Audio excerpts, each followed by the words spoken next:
Good afternoon, everybody. My name is Greg Spooner, and I'm going to spend a few minutes talking to you about defining activist roles and the risks associated with those roles to see if we can increase engagement in scientists who may be curious about climate action.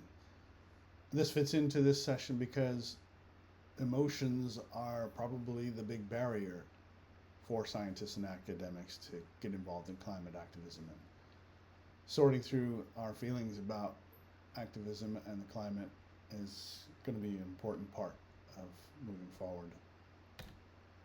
The big question, why don't scientists get involved in climate activism? If you ask them, they'll tell you things like they fear for their jobs or their next grant or their ability to publish, professional consequences.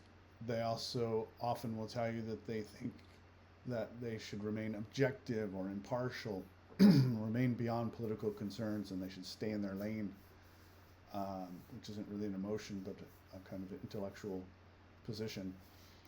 They may despair or just have intellectual skepticism that climate activism can work or that anything at this point can work. They may simply fear judgment by their peers or experience social anxiety when they act out or break norms. So a significant barrier to climate activism for scientists is addressing the sometimes negative emotions scientists experience about climate and about participating in actions. However, this is all changing.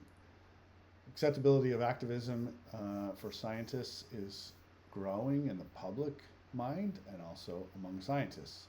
In a recent academic study, up to 90% of those folks engaged in studying climate science or the effects of climate change are engaging in some kind of activism. However, most of that is traditional advocacy, things like signing petitions. But a small and growing number of scientists are now engaged in more confrontational nonviolent direct actions, which we call NVDAs. And these things include die-ins, occupations, disrupting public events, weed pasting, somewhat infamously leaking a draft of the IPCC report, blockading fossil fuel infrastructure or fossil fuel financiers, gluing under roads. These are examples of the kind of activism that scientists are now engaging in. So I got a simple hypothesis about why scientists might be not engaging as much as they could. And that hypothesis is not really about emotions directly, but it's about the knowledge and the lack of knowledge that scientists might have. If they knew more about the roles in activism and the risks associated with those roles, perhaps they could overcome their feelings about activism and get more engaged. So to explore that hypothesis, I started with kind of a taxonomy approach where I defined 50 common roles that climate activists fill when engaging in NVDAs. And I developed that based on my own experience and materials that I have from organizing actions. And then I shared the list of prospective roles with other collaborators in climate activism, and they helped me to round it out and came up with an even 50. Then I developed a simple survey to ask scientists who are currently engaged in climate activism through various organizations about the roles that they have filled and how they assess the risks for each of those roles. And then I came up with a simple risk grading score in which 0 means the lowest possible risk and 1 is the highest possible risk. Who responded to the survey? 29 folks so far. 100% of them are associated with scientist-oriented or scientist-led direct action movements. Most of these folks, 24, were identifying as scientists. The rest had some kind of science background. They're all from the global north, even though I tried to survey folks in my networks that are in the global south. Didn't get any responses. That's something to work on. All of these folks are experienced in NVDAs.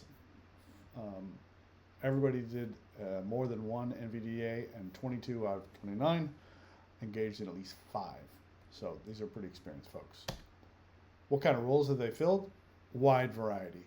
Almost every role that I had put together was filled by at least a few respondents, and somewhat surprisingly, the specialty roles of things like medic and attorney, legal representation, were filled by some people. But the most common roles were what you might expect: public speaker, distributor of leaflets, a marcher, banner holder. Almost the majority of all respondents said they participated in those, and then all the stuff that's in between. And I could provide you with this sort of list if you like. It's a little bit hard to read this slide, but more important to me is how risky do these participants believe these roles are. So 33 of the 50 roles scored 0.5 or less, meaning that this group thought that most of the roles fell within a medium risk assessment. Only 5 of the 50 were thought to be very risky. I drew an arbitrary line around 0.75. Only 10% of the roles scored that higher than that. And of course, those 5 were things like, gluing and blocking and leading an action. Importantly, nobody thought any roles were risk-free, and that makes sense in the current age in which repression of climate activists is rising here and across the globe. Notorious example in the UK where a Zoom call led to years of imprisonment for some climate activists. They weren't scientists. And here in the United States, the threat of civil litigation is significant. So nothing is risk-free, but importantly, these folks thought that most of these roles were relatively medium to low risk. And here's another busy slide showing the distribution of the risk scores for the different roles. On the left, you have really low scoring things like language translator, childcare, video editing, and on the far right of the plot, you've got the very highest, riskiest assessed roles of things like occupier of buildings, blockaders, action leaders. But the vast majority of these things are in the middle, and that shows that scientists could potentially inhabit a great number of roles, from being a logistics coordinator to a archivist, art builder, somebody who's writing press points for the media, trainer. All of these are relatively low risk. Yeah, so most respondents thought that most roles were moderate to low risk, but the big question is, if this information was messaged to scientists appropriately, would it actually change their behavior and get them involved in activism? TBD, right? But the organization I work with, Scientists Rebellion Turtle Island, is going to consider using this information to inform their approach to outreach and mobilization of scientists, and we will see. If you want to be part of this assessment, I haven't ended it. You could still fill out the survey. There's a link here. You won't have enough time to read it, but contact me and I'll send you the link, and you can be part of this effort. And to end, I just wanted to thank all those brave scientists who are already getting out of the lab and going into the streets. Thank you very much.